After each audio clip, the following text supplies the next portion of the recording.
Praise Lord सभी को। आइए हम फिर से आज के सत्र को प्रार्थना के द्वारा प्रारंभ करेंगे। प्यारे परमेश्वर, हम हृदय की गहराई से तुझे धन्यवाद देते हैं प्रभु। पिछले सप्ताह एक और पुस्तक को सीखने के लिए प्रभु तूने हमें मदद की। आज प्रभु अगले पुस्तक की ओर जब हम बढ़ते हैं, तेरा सहायता हमें चाहिए, तेरा मदद हमें चाहिए प्रभु। शुरू से लेकर अंत तक जितने भी जन इन वचनों को सुनते हैं, सीखते हैं, सबको एकाग्रता दे ताकि सभी इन वचनों को सीख सके और तेरी महिमा गा सके। धन्यवाद प्रभु जी, प्रार्थना सुना इसलिए धन्यवाद। छोटी सी विनती यीशु के मीठे नाम से मांगते हैं, आमीन आमीन। मेरे प्रियो, पिछले सत्र में हमने सबोपदेशक एक्लेसियास्टिस पुस्तक को पढ़ा था और आज हम आगे बढ़ते हुए सॉन्ग ऑफ सॉन्ग्स, श्रेष्ठ गीत, इस पुस्तक को सीखने का प्रयास करेंगे। श्रेष्ठ गीत ये पुस्तक काफी छोटा सा पुस्तक है, केवल 8 अध्याय है, लेकिन मेरे प्रियो इस पुस्तक में कुछ ऐसी बातें लिखी हैं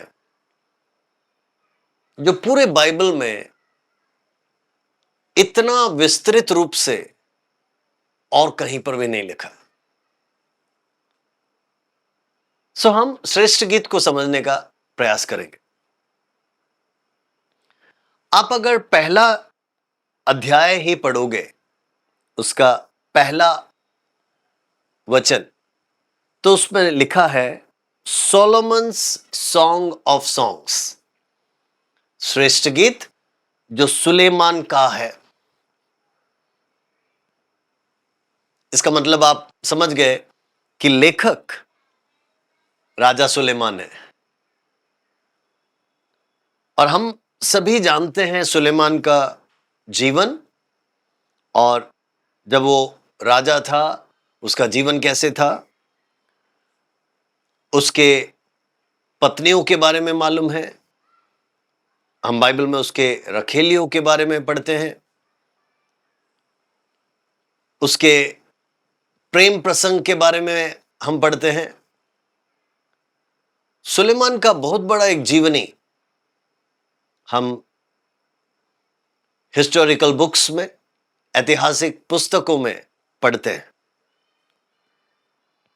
अब इस पुस्तक में सुलेमान ने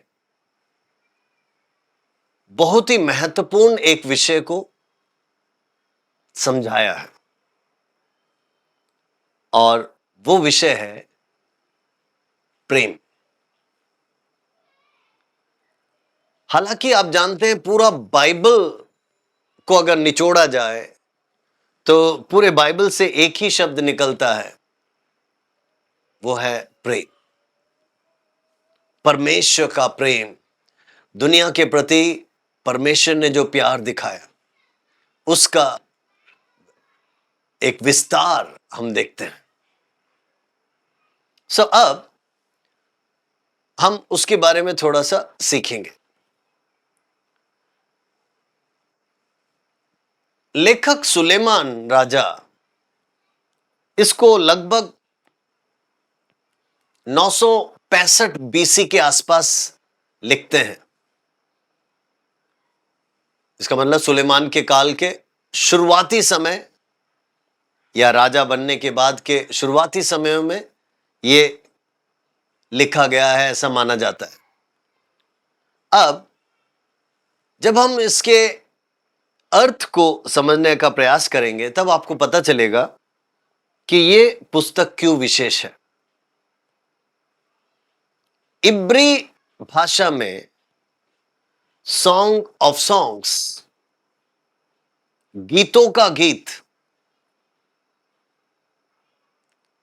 ये जो वाक्य है उसका अर्थ ऐसा लिखा गया है, द ग्रेटेस्ट सॉन्ग। इसका मतलब सबसे महान गीत, इसीलिए हिंदी में इस पुस्तक को श्रेष्ठ गीत के नाम से जाना जाता है। अब इसको उस समय के विवाह के समय में the greatest of wedding songs भी माना जाता है। इसका मतलब विवाह के लिए गाया जाने वाले गीतों में सबसे श्रेष्ठ गीत इसी गीत को माना जाता है। आमेन। सो इसमें से कुछ बातें हमको समझने का प्रयास करना है। इस किताब को कैंटिकल्स भी बोलते हैं, लैटिन में उसका अर्थ है गीत, या बोलते ना गीतों का एक संग्रह। सो बहुत सारे गीत इसमें मानो लिखा गया है। और आप सब जानते हैं हम अभी भी पोएटिकल बुक्स को ही पढ़ रहे हैं, काव्य पुस्तकों को पढ़ रहे हैं। तो ऐसे में इसको भी उस कविता से संबंधित देखा जाए, या काव्य पुस्तकों में आप गिने इसको और उसको समझने का प्रयास करें। अब इस पुस्तक को लिखने का उद्देश्य क्या है?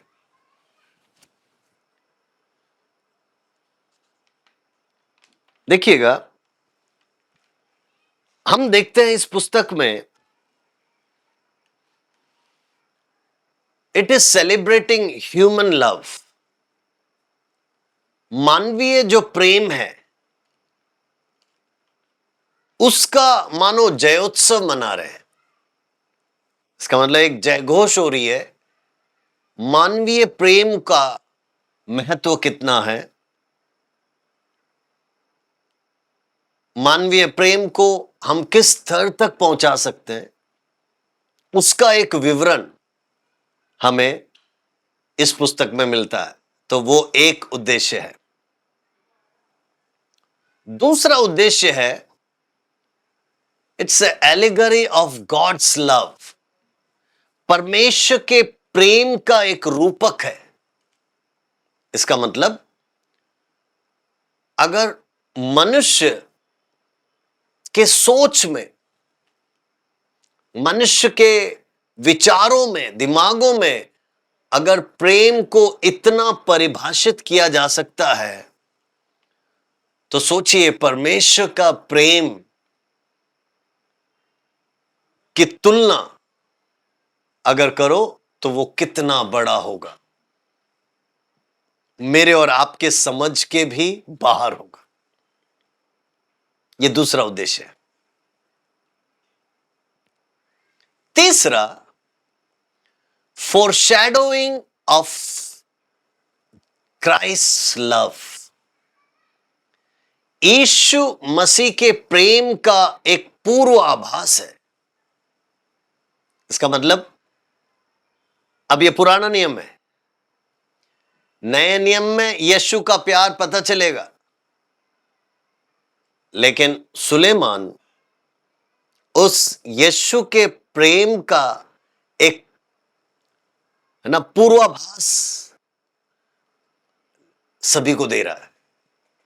Praise the Lord. इसका मतलब जो भी इसे पढ़े उसको एक झलक तो मिल जाएगा कि यीशु का प्रेम कितना महान है। चौथा, एम्फसिस ऑन इंटीमेसी। घनिष्ठता पे ज्यादा जोर इस पुस्तक में दिया है। इसका मतलब दिखावे का प्रेम नहीं, एक घनिष्ठ प्रेम। पांचवा, it talks about beauty and wonder. सुंदरता के विषय में यहां बताया जाता है, उसका उल्लेख किया गया है, और प्रभु के बनाए हुए प्रकृति पर आश्चर्य दर्शाया गया है। प्रभु ने दिए हुए सुंदरता पर एक आश्चर्यता को दर्शाया गया है ना। तो इसका मतलब हम इस पुस्तक को जब हम पढ़ते हैं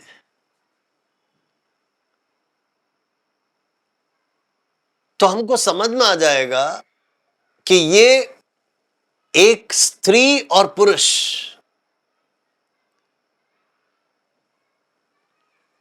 का प्रेम जो कि विवाह के कॉन्टेक्स्ट में लिखा है। इसका मतलब यहां पर परमेश्वर का जो परिवार के लिए उसने बनाया हुआ ढांचा है, God's design for a marriage, है ना, विवाह के लिए या फैमिली के लिए, परिवार के लिए परमेश्वर ने जो ढांचा तैयार किया है, उस ढांचे के अंदर एक स्त्री पुरुष का या एक पति पत्नी का प्यार क्या होता है या उसका स्तर क्या है, वो प्यार कहां तक जा सकता है, उन सब का भी एक वर्णन आप इसमें देख सकते हो। इसका मतलब यहां पर विवाह से पहले का एक प्रेम को नहीं दर्शाया गया है। इस पूरे किताब को अगर आप देखेंगे तो आपको यह पता चलेगा कि परमेश्वर जो सब कुछ समय पर बनाता है, हमने सबोपदेशक में, है ना, अच्छी तरह पढ़ा था कि जन्मने का एक समय है ना, बढ़ने का एक समय है, बोलने का एक समय है, शांत रहने का एक समय है। अलग अलग समयों के बारे में, कालों के बारे में वहां पर हमने पढ़ा। तो इसका मतलब परमेश्वर ने अपने समय पर सब कुछ सुंदर बनाया, अच्छा बनाया। तो आप उस कॉन्टेक्स्ट में आप समझने का प्रयास कीजिए, परमेश्वर ने स्त्री पुरुष को भी जब बनाया, अच्छा बनाया। आदम तेरा अकेला रहना उचित नहीं है, इसीलिए उसके लिए, है ना, एकदम जो उचित है ऐसा एक साथी को प्रभु ने बनाकर दिया। आमेन। सो परमेश्वर जिसने विवाह को बनाया, जिसने विवाह की स्थापना की, उसने उस विवाह के अंदर प्रेम रखा है। उसने उस विवाह के अंदर पति पत्नी को आजादी दी है। Praise the Lord. तो हमें, जब हम श्रेष्ठ गीत पढ़ते हैं तो एक विवाह के ढांचे को सामने रखकर ही इसको पढ़ना चाहिए या समझना चाहिए। पूरे बाइबल में विवाह के बाहर, है ना, मैरिज के बाहर का एक प्रेम को नहीं दर्शाया गया। सो परिवार या एक विवाह और उससे संबंधित एक प्रेम को इस पुस्तक से हम बहुत ही अच्छे रीति से समझ पाते हैं। अब मैं आगे बढ़ता हूं। तो आप उद्देश्य को समझ रहे हैं इस किताब को लिखने का, कि मानवीय प्रेम को यहां पर बतलाया गया है, दर्शाया गया है और उसका जयघोष किया जा रहा है। इसका मतलब प्रेम बुरा नहीं है, प्रेम करना गलत नहीं है, प्रेम करना परमेश्वर की ओर से है। याद रखना, मेरे और आपके शरीर में परमेश्वर ने हर चीजें एक एक मकसद से बनाई, हर अंग को एक मकसद से बनाया। और एक स्त्री और पुरुष को जब बनाया, उन दोनों के लिए उचित जोड़ा, है ना, उचित साथी जो एक दूसरे के लिए परफेक्ट हो या जो एक दूसरे के लिए है ना, प्रभु ने उनको जब बनाया वो सबसे अच्छी तरह जुड़ सके, मिल सके, इस रीति से बनाया।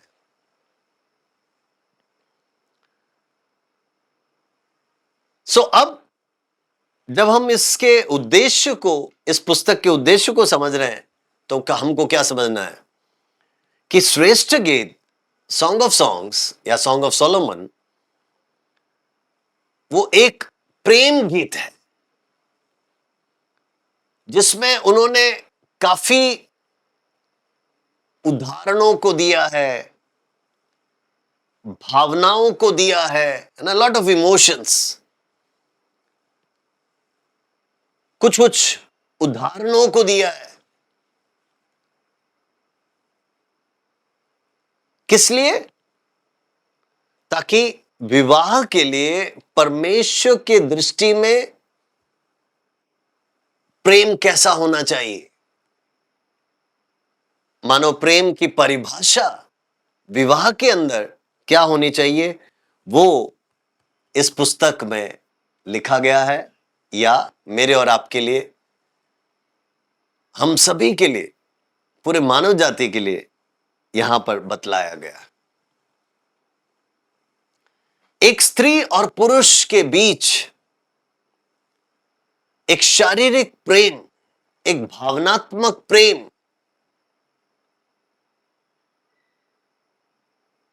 वो सब का वर्णन इस पुस्तक में है।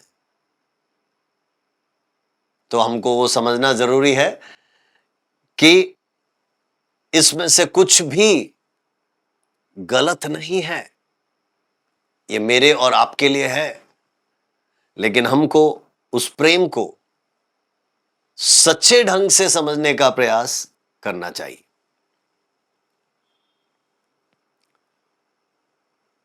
कई विद्वानों के द्वारा पता चलता है कि ये पुस्तक एक मानो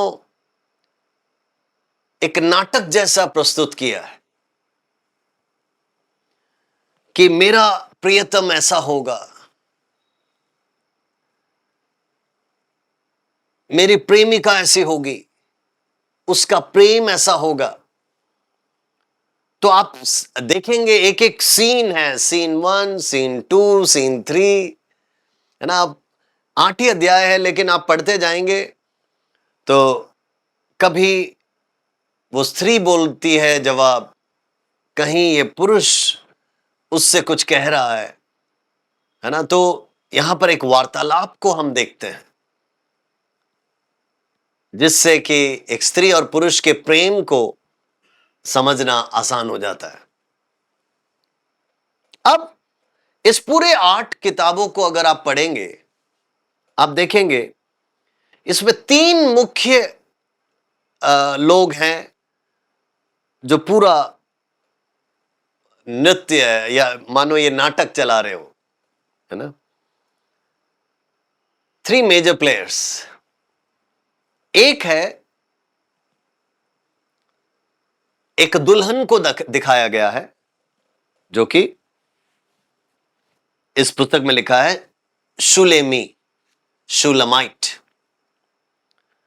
वो कौन है, क्या है, मैं आपको समझाऊंगा, उसके बारे में पढ़ाऊंगा। ये कहां लिखा है, आप उसका 6ठा अध्याय पढ़ोगे, श्रेष्ठ गीत 6ठा अध्याय और उसका 13 पढ़िएगा। उसमें लिखा है, लौटा लौटा हे शुलेमिन, लौटा लौटा कि हम तुझ पर दृष्टि करें। क्या तुम शुलेमिन को इस प्रकार देखोगे जैसे महनेम के नृत्य को देखते हो। तो इस एक ही पद में 2 बार शुलेमिन, है ना, जो कि एक दुल्हन के नाई दर्शाया गया है। दूसरा है राजा सुलेमान। अब वो तो हमने एक का एक में भी पढ़ा कि सुलेमान का श्रेष्ठ गीत, ठीक है। या श्रेष्ठ गीत जो सुलेमान का है, कई जगह पर लिखा है। और तीसरा तो एक दुल्हन, और सुलेमान कौन है? राजा, दुल्हा के रूप में दर्शाया गया है। और तीसरा है मानो एक कोरस गाया जा रहा है, एक गीत गाया जा रहा बार बार, जहां पर लिखा है डॉटर्स ऑफ जेरूशलेम, यरूशलेम की पुत्रियों। अब ये एक बार नहीं, ये कई बार इस श्रेष्ठ गीत के पुस्तक के अंदर हम पढ़ते हैं।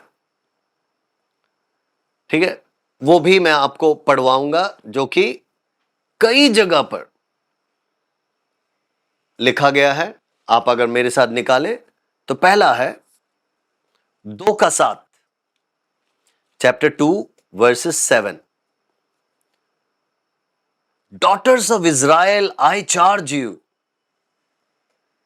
ठीक है, 2:7 जब हम पढ़ेंगे वहां पर ऐसे लिखा है, हे यरूशलेम की पुत्रियों। उसके बाद 3:5, हे यरूशलेम के पुत्रियों।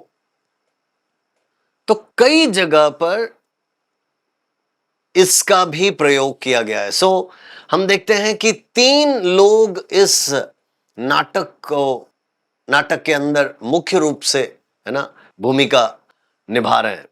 एक है दुल्हन, जिसको सुलेमी कहा गया है या सुलेमिन। दूसरा है राजा, जो दुल्हा है वो है सुलेमान। और तीसरा है अकोरस, है ना, मानो बीच बीच में एक गाना गाया जा रहा है, कोरस गाया जा रहा है, और वो यरूशलेम की पुत्रियां इस नाम से दिया जा रहा है। ठीक है, अब हम इस पुस्तक को समझने का प्रयास करेंगे कि इस पुस्तक को किस रीति से अर्थ दिया गया है। ध्यान से सुनिएगा, जो हम थियोलॉजी में पढ़ते हैं, इसका मतलब धर्मशास्त्र संबंधित बातों में जब हम इस पुस्तक को पढ़ते हैं, तो it is interpreted in 3 basic veg. इसका मतलब इस पुस्तक को 3 रीति से व्याख्या की गई है। ठीक है, 3 प्रकार से आप बोल सकते हैं। उसमें पहला है लिटरल इंटरप्रिटेशन। इसका मतलब होता है शाब्दिक व्याख्या या अक्षरिक व्याख्या। जो लिखा है उसका वैसा का वैसा अनुवाद किया जाए, वैसा का वैसा इंटरप्रिटेशन, है ना, किया जाए। तो इसमें क्या है, जब हम श्रेष्ठ गीत के पुस्तक को पढ़ते हैं तो हमको ऐसा महसूस होता है कि ये दुनिया में जो हम सुनते हैं, देखते हैं, वैसा ही एक प्रेम गीत है। इसमें कोई आत्मिक शिक्षा या लेसन या मॉरल कुछ सीखने को नहीं है। सुलेमान का एक प्रेम प्रसंग या सुलेमान के जीवन में घटी हुई प्रेम का एक वर्णन हमको लगता है यहां पर दिया गया है। उसके पीछे एक कहानी भी है। ठीक है, वो कहानी ऐसा माना जाता है कि सुलेमान अपने राज्य के उत्तरी भाग में, है ना, नॉर्दर्न पार्ट में, वो एक बार घूमने गए, तो वहां पर शुनेम नामक जगह पर वो पहुंचा।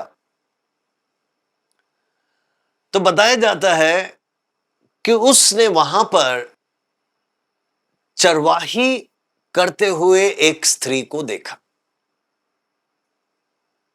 जिसका सुंदरता, है ना, जिसका चार्म, जिसका ब्यूटी ने उसके मन को मोह लिया, है ना।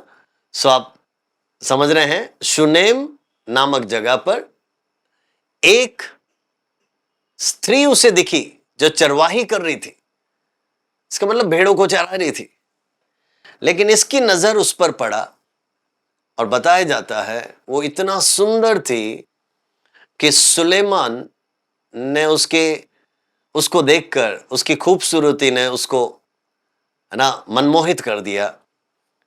और ऐसा कहानी में बताया जाता है कि वो उस स्त्री को या उस लड़की को यरूशलेम लेके गया। इसका मतलब राज दरबार में, राजभवन में, अपने महल में लेके गया और वहां पर उसको ठहराया, और वहां पर वो विश्वास योग्य रही और सुलेमान का प्रेम उस पर बढ़ता गया और उसने सभी के सामने अपने प्रेम को जताया। और सभी जब सहमत हुए तो बताया जाता है कि इसने उस सुलेमिन से या उस शुनेमी से, है ना, उस स्त्री से विवाह कर लिया। तो ऐसा भी एक कहानी है। सो इसलिए ये पहला प्रकार में क्या आता है, it is called as literal interpretation. इसका मतलब शाब्दिक अनुवाद या व्याख्या, या जिसको अक्षरिक व्याख्या भी कहते हैं। Praise the Lord. मैं विश्वास करता हूं कि आपको यह समझ में आ गया। तो ये थियोलॉजी जब हम पढ़ते हैं, धर्मशास्त्र जब हम पढ़ते हैं, तो इस किताब को उस रीति से हम समझ सकते हैं। दूसरा जो इंटरप्रिटेशन है, जिसको बोलते हैं एलिगोरिकल इंटरप्रिटेशन। एलिगोरिकल इंटरप्रिटेशन का मतलब होता है एक अलंकारिक व्याख्या, या आप उसको बोल सकते हैं कि एक रूपक व्याख्या। इसमें क्या होता है, इसमें किसी का एक रूप को दर्शाया गया या किसी की तुलना की गई। ठीक है, तो इसमें ऐसा बताया जाता है उस यहोवा परमेश्वर का अपने लोगों के लिए प्रेम। इसका मतलब इज़राइल के साथ परमेश्वर यहोवा का प्रेम को इसमें दर्शाया गया। और माना जाता है नए नियम में यीशु मसीह और उसका दुल्हन, इसका मतलब कलीसिया का प्रेम को दर्शाया गया है।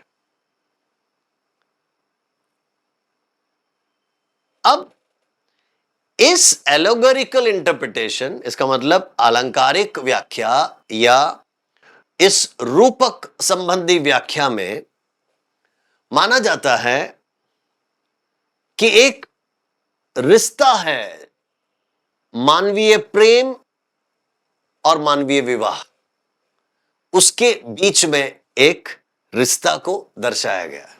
सो यहां पर हम देखते हैं कवनेंट रिलेशनशिप। इसका मतलब परमेश्वर के साथ एक वाचा में रिश्ता। इसका मतलब परमेश्वर का लोगों के साथ, परमेश्वर का इज़राइलियों के साथ, यीशु का कलीसिया के साथ, है ना। सो एक वाचा है और एक वाचा में रिश्ता यहां पर दिखता है। तो एलिगोरिकल इंटरप्रिटेशन में हमको इस रीति से समझ में आता है सॉन्ग ऑफ सॉन्ग्स या श्रेष्ठ गीत। ठीक है, और जो तीसरा है वो है टिपिकल इंटरप्रिटेशन। इसका मतलब विशिष्ट व्याख्या या एक आदर्श, या हम बोलते हैं ना नमूना के तौर पर व्याख्या। क्या है उसका अर्थ? कि लेखक का कहना है सुलेमान और सुलेमी वो बस एक उदाहरण है, एक नमूना है, जिससे कि लोगों को समझाया जा रहा है कि परमेश्वर और लोगों के बीच का रिश्ता कैसे होगा, परमेश्वर और इज़राइल के बीच का आपसी प्रेम कैसा होगा।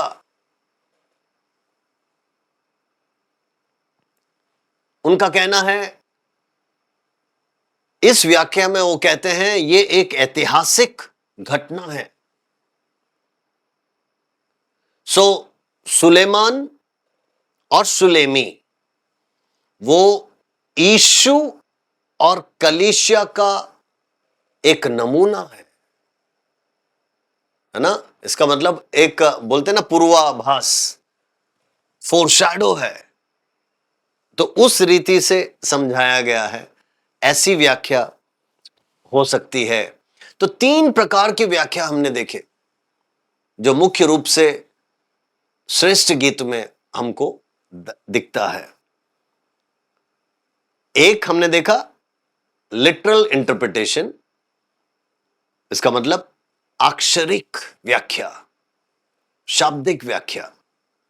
दूसरा हमने देखा एलोगरिकल इंटरप्रिटेशन, इसका मतलब एक अलंकारिक व्याख्या या एक रूपक व्याख्या।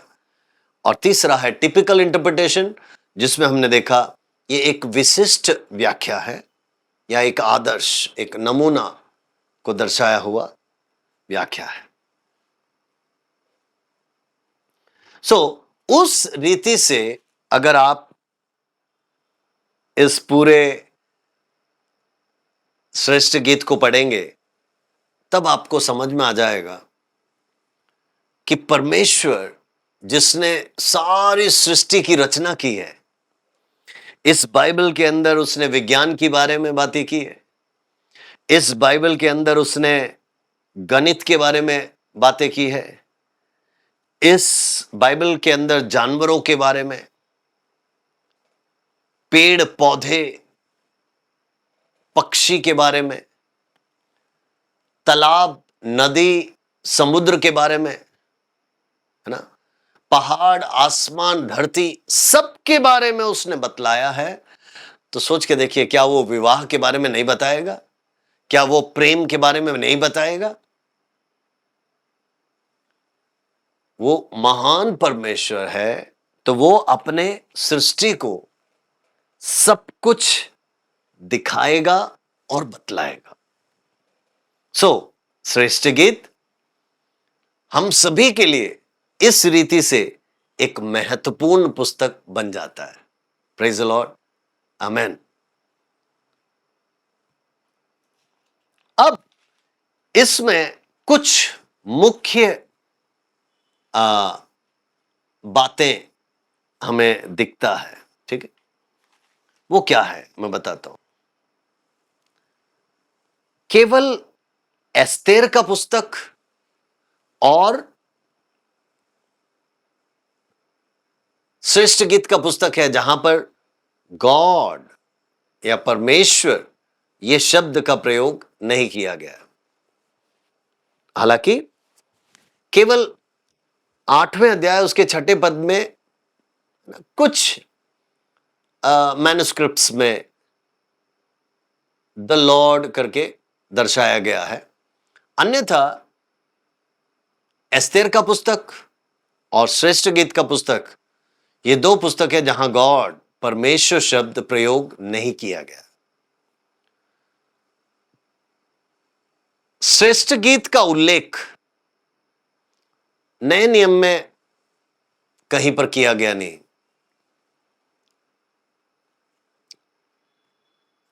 इसका मतलब यह एक छोटा सा किताब है जिसको केवल पुराने नियम में ही रखा है।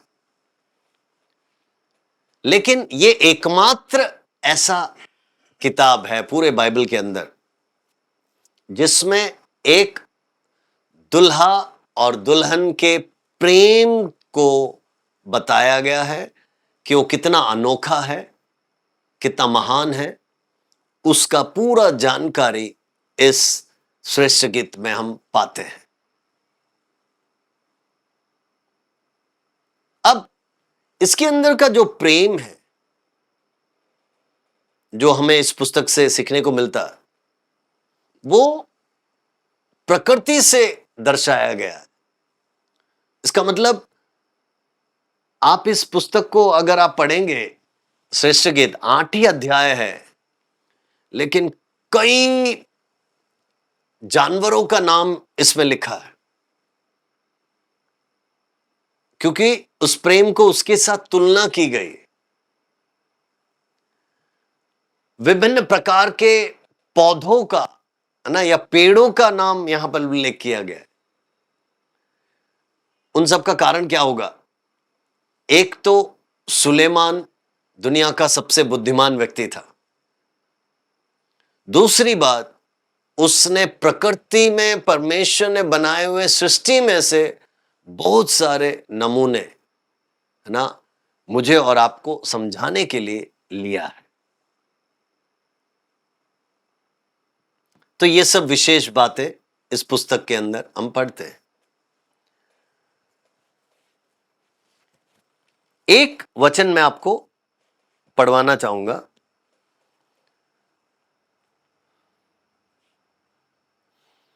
जो कि इस पुस्तक का की वर्स है ना।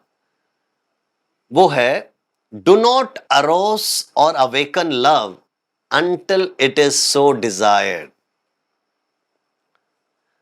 मैं आपको हिंदी में भी पढ़ दूं कि जब तक प्रेम आपसे ना उठे तब तक उसको ना उकसाओ ना जगाओ। सो ये की वर्स है। दूसरा अध्याय 7वां पद, तीसरा अध्याय 5, इसका मतलब 2 का 7, और फिर 3 का 5। हे यरूशलेम की पुत्रियों, मैं तुमसे चिकारियों और मैदान के हरनियों की शपथ धराकर कहती हूं कि जब तक प्रेम आपसे ना उठे तब तक उसको ना उकसाओ ना जगाओ। यही बात 8वां अध्याय उसके 4 में लिखा है, हे यरूशलेम की पुत्रियों, मैं तुमको शपथ धराती हूं कि तुम मेरे प्रेमी को ना जगाना जब तक वह स्वयं उठना ना चाहे। देखिए, ये एक निर्देश है, आप बोल सकते हैं ये एडवाइस है ना, गाइडेंस है, जो पालन करेंगे तो मेरे और आपके लिए बेहतर है। इसका मतलब क्या है? ये मानो एक वार्निंग भी हो सकती है, चेतावनी है। इसका मतलब जब तक उचित समय नहीं आता है, आप प्रेम को उकसाओ मत, प्रेम को जगाओ मत, अन्यथा ये कई प्रकार के हानि को आपके जीवन में ला सकता है। विशेषकर आप सोचिए, विवाह से पहले अगर आप किसी के साथ प्रेम प्रसंग करते हैं, तो हम समाज में रहते हैं, आप माता पिता के द्वारा या भाई बहन के द्वारा या रिश्तेदारों के द्वारा, किसी के द्वारा पकड़े जाएंगे तो आपके साथ ही बुरा होगा। उतना ही नहीं, परमेश्वर की दृष्टि में वो पाप है। परमेश्वर ने परिवार को स्थापना किया है, तो उस परिवार के भीतर, परिवार के अंदर का प्यार, है ना, उस विवाह के अंदर पति पत्नी का प्यार, उसको बाइबल ने सही ठहराया है। उसके अलावा प्यार को उकसाओ मत, प्यार को जगाओ मत। क्यों? क्योंकि ये चेतावनी है, ये बहुत ही विपरीत, है ना, परिणामों को ला सकता है। हम सब ये समझते हैं, तो सावधानी बरतना उचित है। अब इसका आउटलाइन हम देखेंगे, रूपरेखा।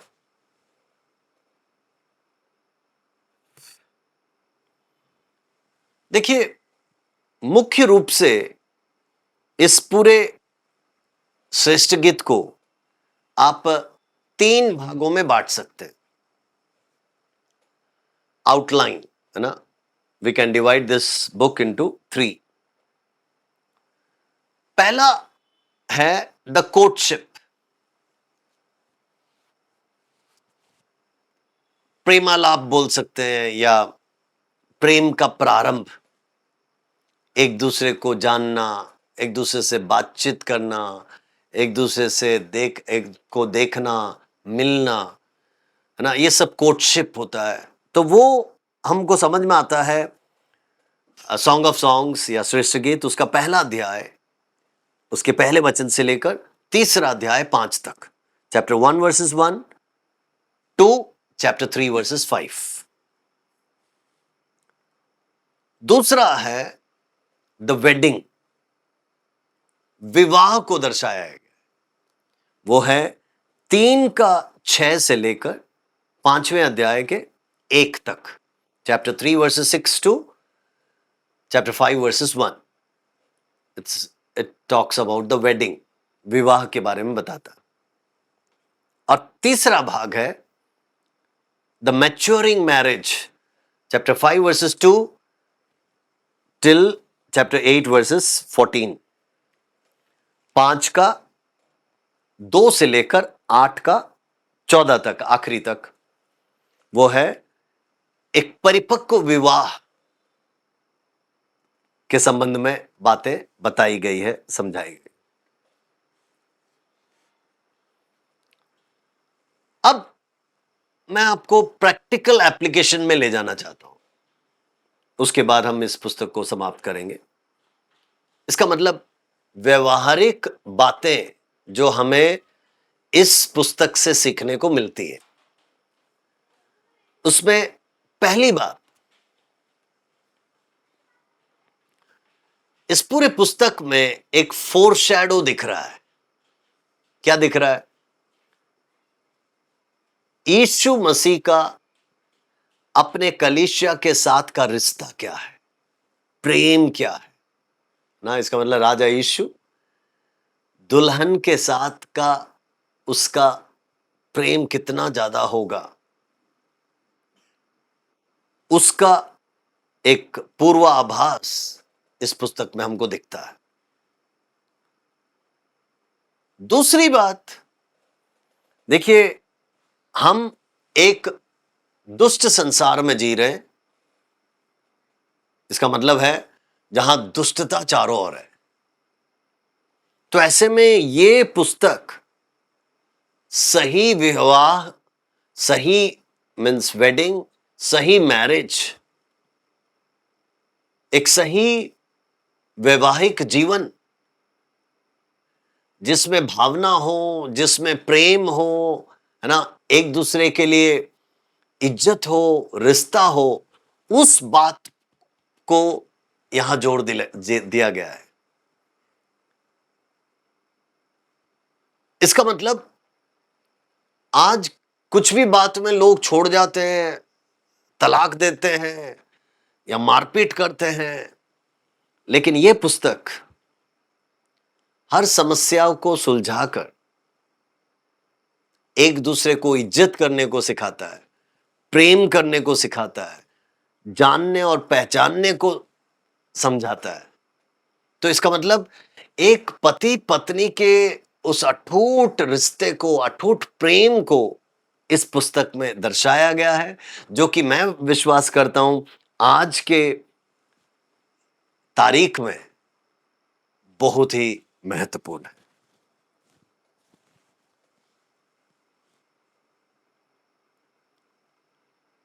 तीसरी बात, एक सफल रिश्ते के लिए, संबंध के लिए यहां बताया गया है, एक दूसरे को प्रोत्साहन करो,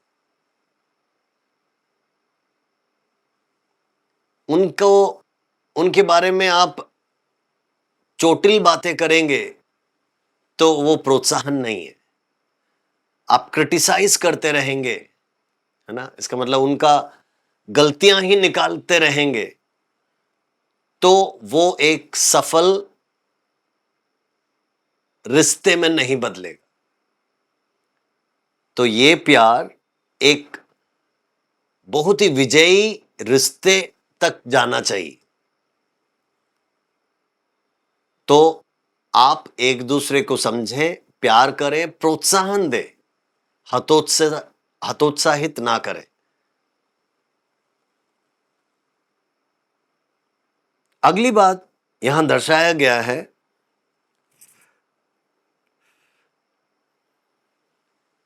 कि विवाह में एक दूसरे को प्रेम करो और एक दूसरे का आनंद उठाओ। उस बात को इस पुस्तक में हमको सीखने को मिलता है।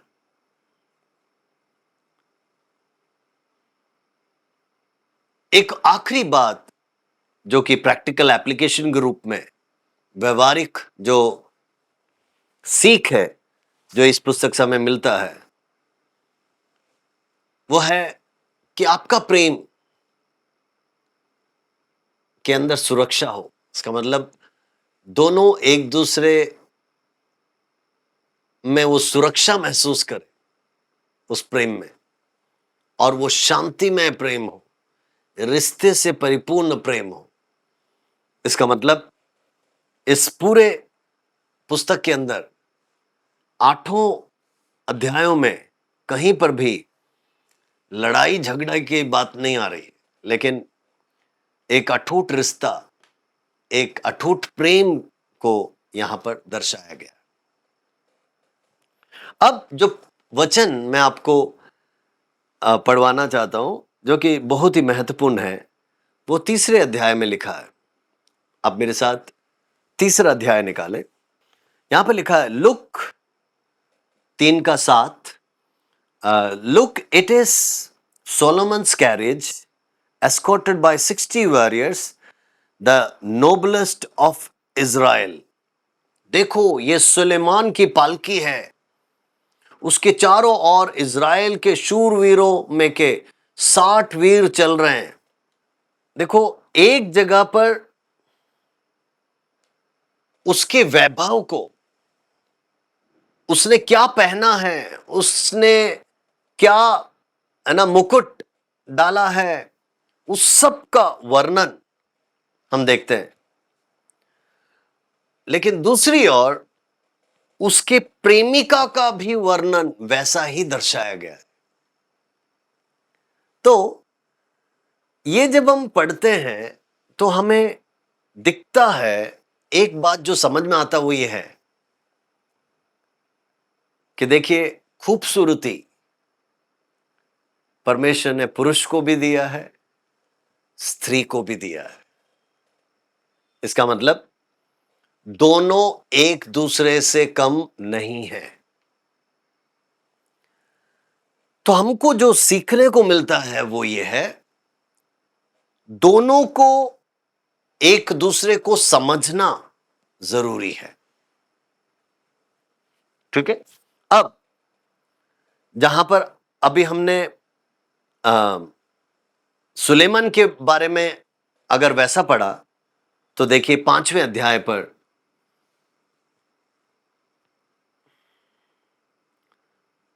वो स्त्री का वर्णन कैसे करता है। देखिए 5:10 पढ़िएगा। मेरा प्रेमी गोरा और लाल सा है, वह 10,000 में उत्तम है। My beloved is radiant and ready, outstanding among 10,000। और फिर उसका पूरा वर्णन वहां पर लिखा है। मैं एक और आयतें पढ़ना चाहता हूं जो स्त्री के बारे में सुलेमान ने कहा, वो है 6वें अध्याय पे। उसके बाद हम समाप्त करेंगे। 6वां अध्याय, उसका 8 और 9। देखो वहां पर क्या लिखा है। वहां 60 रानियां और 80 रखेलियां और असंख्य कुमारियां भी हैं, परंतु मेरी कबूतरी, मेरी निर्मल अद्वैत है, अपनी माता की इकलौती, अपनी जननी की दुलारी है। पुत्रियों ने उसे देखा और धन्य कहा, रानियों और रखेलियों ने देखकर उसकी प्रशंसा की। तो देखो, एक जगह पर या कई जगह पर उस दुल्हे का, उस राजा का, उस सुलेमान के भव्यता का वर्णन है। तो देखिए दूसरे जगह पर उस स्त्री का, उस सुलेमी का वर्णन देखो क्या किया है। 60 क्वींस देयर में B and 80 concubines and virgins beyond number.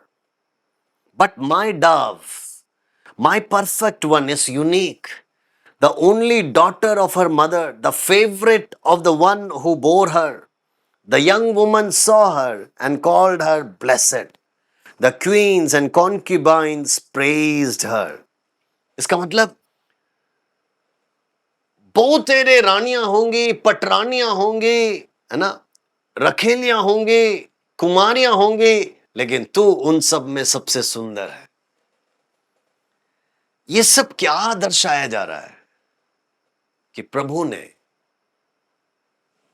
विवाह के अंदर, है ना, एक स्त्री और पुरुष को बांधे रखा है।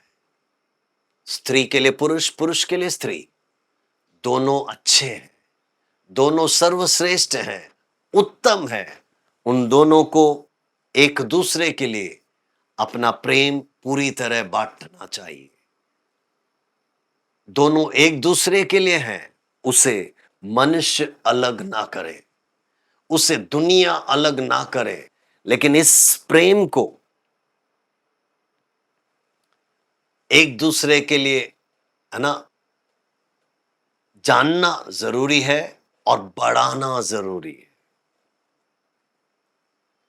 सो मेरे प्रियो, इन बातों से हम समझ गए कि सॉन्ग ऑफ सॉन्ग्स, सबसे सर्वश्रेष्ठ गीत जो सुलेमान ने लिखा है वो ये क्यों है, क्योंकि प्रेम को अच्छे रीति से उसने यहां परिभाषित किया है। प्रभु करे इस पुस्तक के जरिए हम उस यीशु के प्रेम को समझ सके, है ना। इसका मतलब परमेश्वर के प्रेम को समझ सके, जिसने जगत से ऐसा प्रेम किया कि उसे अपना इकलौता पुत्र दे दिया, ताकि जो कोई उस पर विश्वास करे वो नाश ना हो परंतु अनंत जीवन पाए। आमीन। सो परमेश्वर का प्रेम है कि उसने अपने पुत्र को इस धरती पर भेजा। किसके लिए? मेरे लिए, आपके लिए। आमीन। हमारा उसके प्रति प्रेम बढ़ता जाए। प्रभु इन वचनों के द्वारा आप सभी को बहुतायत से आशीष दे, अनुग्रहित करें। आइए हम प्रार्थना करें। धन्यवाद परमेश्वर, प्यारे प्रभु जी, इस सुंदर गीत के लिए धन्यवाद, श्रेष्ठ गीत पुस्तक के लिए धन्यवाद। प्रभु जी, प्रेम के बारे में इतना गहरा अर्थ, इतना गहराई से समझाया, उसके लिए धन्यवाद। प्रभु, सीखने वाले, सुनने वाले सभी को तू ब्लेस कर, अनुग्रहित कर। प्रभु धन्यवाद। प्रार्थना सुना इसलिए कोटि कोटि धन्यवाद। यीशु के मीठे नाम से मांगते हैं, आमीन, आमीन। सबको धन्यवाद। प्रभु आप सबको बहुतायत से आशीष दे। अगले हफ्ते फिर एक किताब के साथ मिलेंगे। तब तक के लिए नमस्कार। Thank you.